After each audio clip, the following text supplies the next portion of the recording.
кетилип көркөм өнөр музейинде 18 май Халыкаралык музейлер күнүнө багышланган архитектуралык безүү өнөрү атамасындагы онлайн көргөзмөнү чөлкөмдештирмекчибиз. Бүгүнкү көргөзмөбүздөн орун алган экспонаттар 50-ге шамалас болуп, булар алдын көргөзмөлөргө коюлмаган hamda музейибиздин мүсүнчүлүк археология фондуларынан алып келинген. Архитектура безүү өнөрү тарихы узак дәврлерге барып такалады. Булардан өлкөбүздө Орта Азияда темүрлер дәврүндө архитектуранын безүү өнөрүнүн эң сыңына жеткен дәврү болуп эсептелет. Bundan тышкары өлкөбүздө да айымбы тарихий эстеликтер сакланган Калалык кыр, Кызыл кала, антик дәвр эстеликтери hamda bundan башка Кыят, Топкала, Мыздакхан сыяктуу тарихий орунлардан да архитектуралык безүү өнөрүнүн үлгүлөрү табылган. Бүгүнкү көргөзмөбүздө да ошол тарихий эстеликтерден табылган экспонаттар орун алган.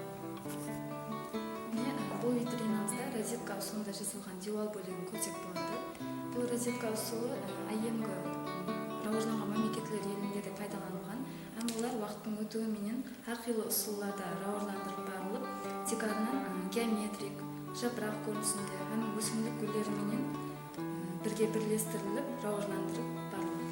Бул розетка усулундагы диван бөлүгү тик арынан акчыл реңли ылайдан даярданып, күйдүрүлгөн пискен кирпичтен изленет.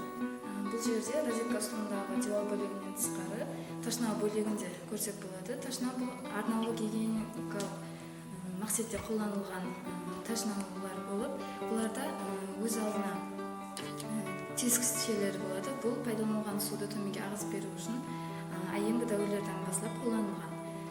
Бул ташнаа бөлүклөрү азыркы Эликкала районунун Кабаткала тарихий эстелигинен табылган болуп, булар 11-12 асырларга тийиштүү. Кийинки витринабызда бул жерде туура 4 мүйүшлүк формасына ээ болгон диван бөлүгүн көрсөк болот. Бул диван бөлүгү гүлалдан жасалып, бул туура 4 мүйүшлүк формасына ээ.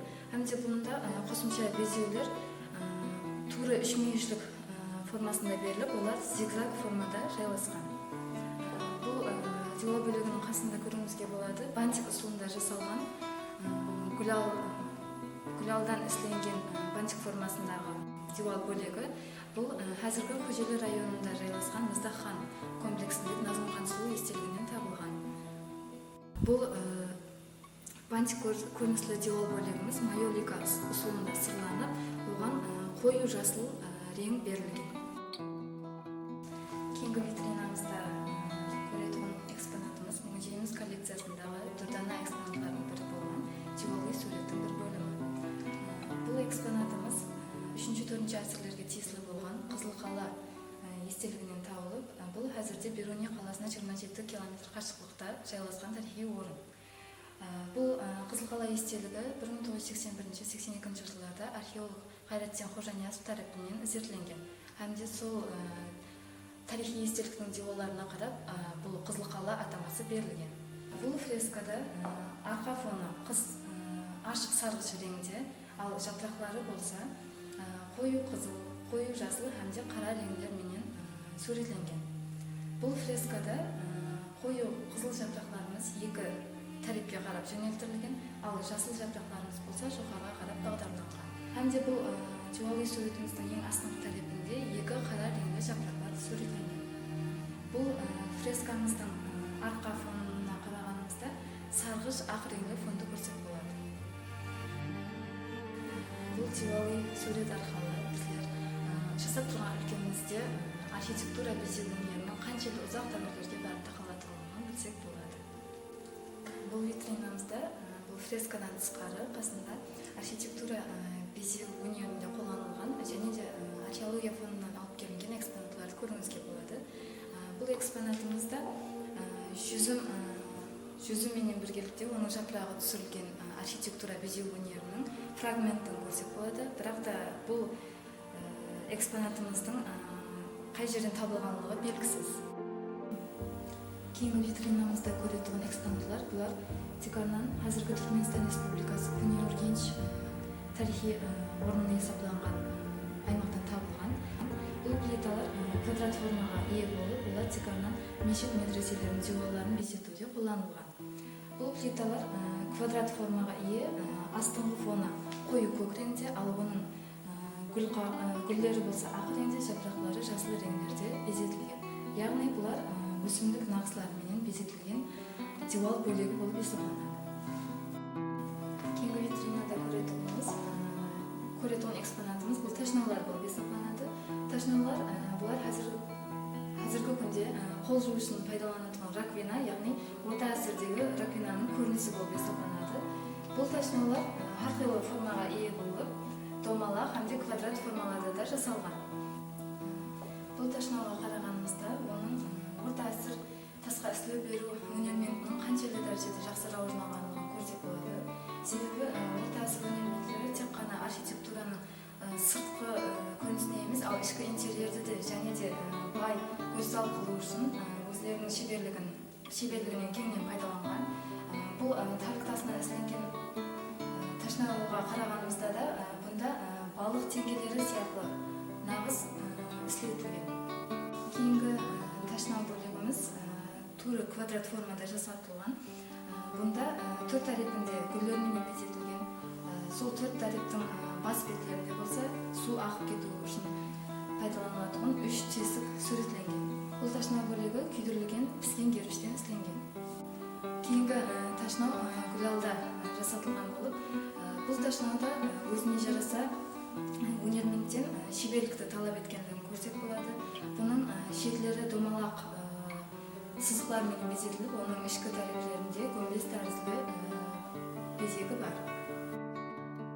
Бұл экспонаттар арқылы көрсек те болады, сол орта ғасырларда де өнерменділердің қаншалықты дәрежеде көзалдыққа талпынғандығы, үйдің әрбір бұйымдарына, ішкі интерьерге қаншалықты дәрежеде ітібарлы болғандығын көрсек болады.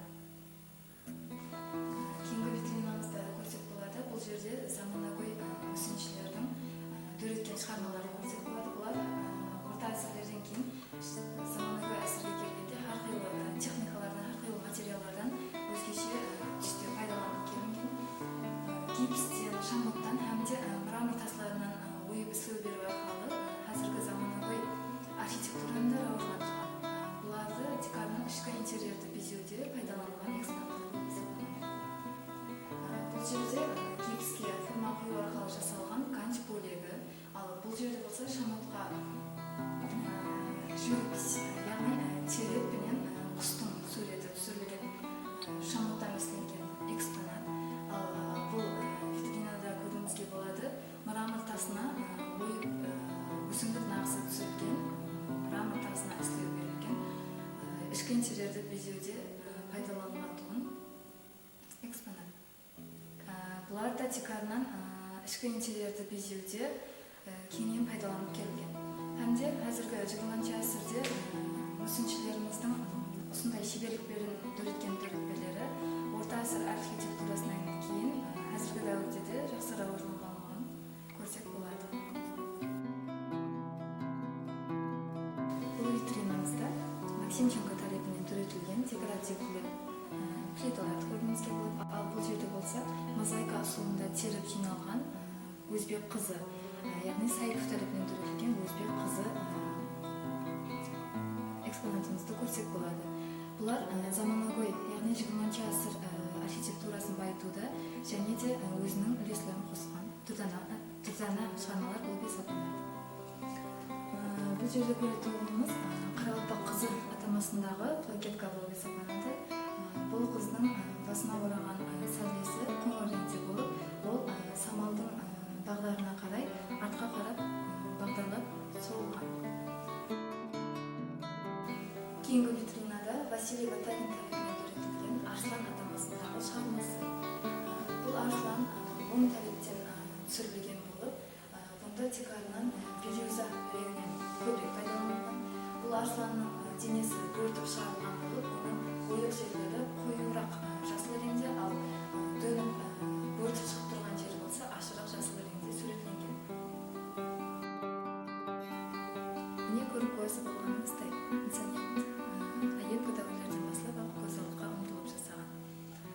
Адамзат жәмиеті бар екен, ол әрдайым өзінің рауыжлануын елі де давам еттіреді. Сол қатар архитектуралық безек өнері де инсаният рауыжлануымен біргелікте рауыжланады. Бұның айқын дәлелін біздер бүгінгі көргізбемізден орын алған экспонаттар арқылы һәм де мүсіншілер